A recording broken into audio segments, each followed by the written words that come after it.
lose yourself in a good book. The Bookclub Energy Book Club. Now, this month's book club choices were an interesting mix, from the greatly anticipated Go Set a Watchman by Harper Lee to the suspenseful thriller Black-Eyed Susans by Julia Haberling. I think that's how you say it. And this morning we're joined by author Benji Bennett and book reviewer Noel Cunningham to hear what they thought of this month's titles. Gentlemen, you're both very welcome as always. And a very good morning. And good morning, Ireland. Go on, say it. Good morning, Ireland. There we go. Now, out of those three books, we carved them up and we gave you two and we gave you two. And Benji, I know you did some heroic last-minute book reading, so we'll get to that anon. No, the two books that you were given were? Well, Yoga and I are possibly not good bedfellows. And honestly, Vegan Donegal, that is my yoga. So Yoga Girl is the book that you're referring to? Yoga Girl, it's light, it's lovely. I imagine that if you're into yoga, you would take it on holiday or dip in and out of it at different times. You would have to kind of love that sort of thing. But not for you? Not for me, and that is not being disrespectful at all. Well, a fellow Donegal man, Tommy Martin, who sat on the sofa with me a couple of weeks ago, he was quite disparaging of this because he didn't like the way that in every photograph, you know, she was under some tropical waterfall doing some yoga pose, and he just thought it was a bit ridiculous. That was the crux of the problem for me. I couldn't find a palm tree in Donegal, so I thought, to hell with this, we're a bunch of soldiers. Okay, so we'll put that to one side. So if you're into yoga, it's great. You're not into yoga. No. But you did read Harper Lee's latest offering. Yes, I read this book. I've always kind of felt sorry for the author because I felt that somehow or other she was under this immense pressure since that amazing classic To Kill a Mockingbird. And I probably would say to your wonderful viewers that they should perhaps look out a copy of To Kill a Mockingbird first and read that. Yes, because I think, and I'm probably right in saying this, that Go Set a Watchman was written before. It's a precursor, yeah. As a precursor, and the Atticus of that book was a crotchety old southern Alabama man who was racist and into white supremacy and all of those things. Which is quite remarkable when you consider... Absolutely. Yeah. And then all of a sudden, To Kill a Mockingbird became the great American classic, and Atticus was this wonderfully kind, benevolent, understanding man who sort of created his own niche in history by defending sort of a black man against a rape charge brought by a white girl. And then, of course, roll on to Go Set a Watchman, and here we have the daughter returning to find that her father has become the older, crotchety supremacist, you know. And I suppose her realization that even her father had Alabama feet of clay, that he, you know, she didn't know him. And perhaps it was more about her, told in the third person, of her coming to terms with all this sort of wonderful ideals that she had and the changes she would make. You know, it wasn't going to happen, and that really history teaches us very little. Well, it teaches us lots. We just refuse to learn it. Yes, that's right. Did you enjoy it as a read? I did. You did, yeah. I did. You did or didn't? I did. Okay.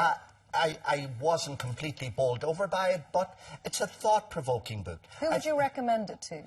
I would recommend it to probably middle-aged people who are going on holiday, who want a meaty read as well as bringing their normal holiday read with them, that they can sort of think, what is the difference between the Atticus of To Kill a Mockingbird and the Atticus of Go Set a Watchman? So pack them both in your suitcase? Yes, pack them both, because it's a very interesting idea that somehow or other somebody who'd been put on a pedestal, and that is perhaps the crux of the matter, and I think Gregory Peck had a lot to answer for as well. I was about to say, I think the film has caused more problems for this book than To Kill a Mockingbird. Yeah. Benji, I'm going to bring you in here now. Yes. Because you did some amazing speed reading for us yesterday.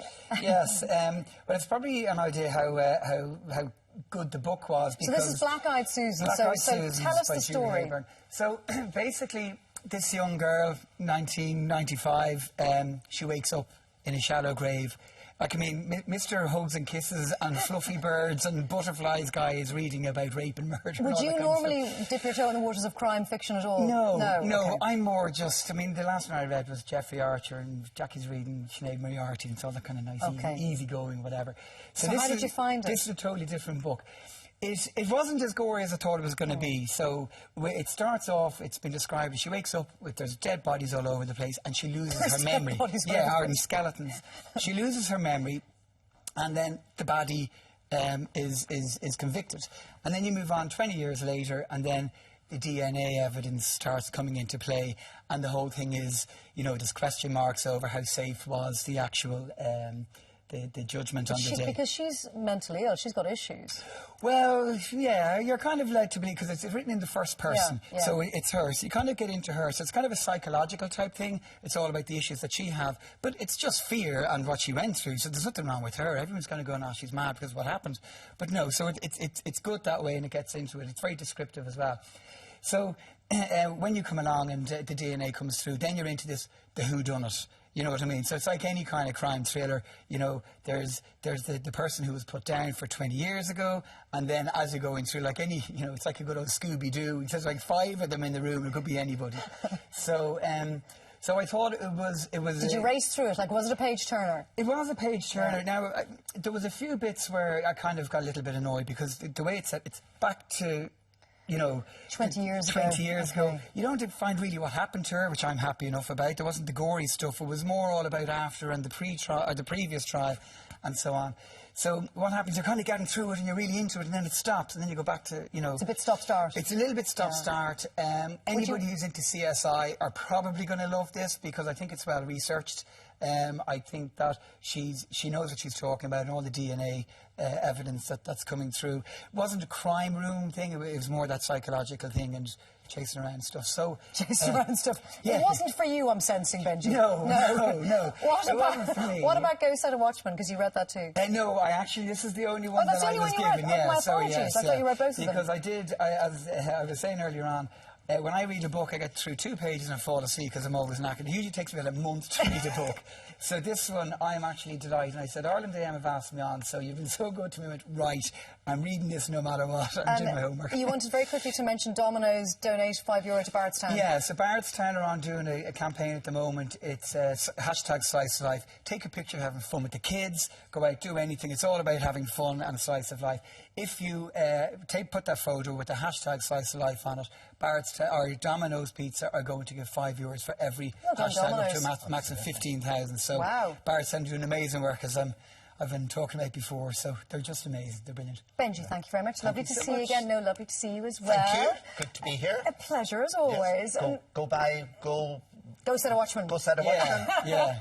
Good summer read, good holiday read. Neither of you convinced me on any of the books, to be honest. Now, how would you like to be in with the chance of winning a book club goodie bag and Versus tablet? All you have to do is send us in your 50-word reviews of any of your book club picks this month. Get them into us by Friday the 28th of August to enter. You can email them to irelandam@tv3.ie or post them to Bourgosh Energy Book Club, TV3, Westgate Business Park, Ballymount, Dublin 24. Now, back to school season is upon us, which means it's time to dig out the lunch boxes once again. Nutritionist Sarah Keogh will be here with some healthy snack options right after the break. Lose yourself in a good book. The Bourgosh Energy Book Club.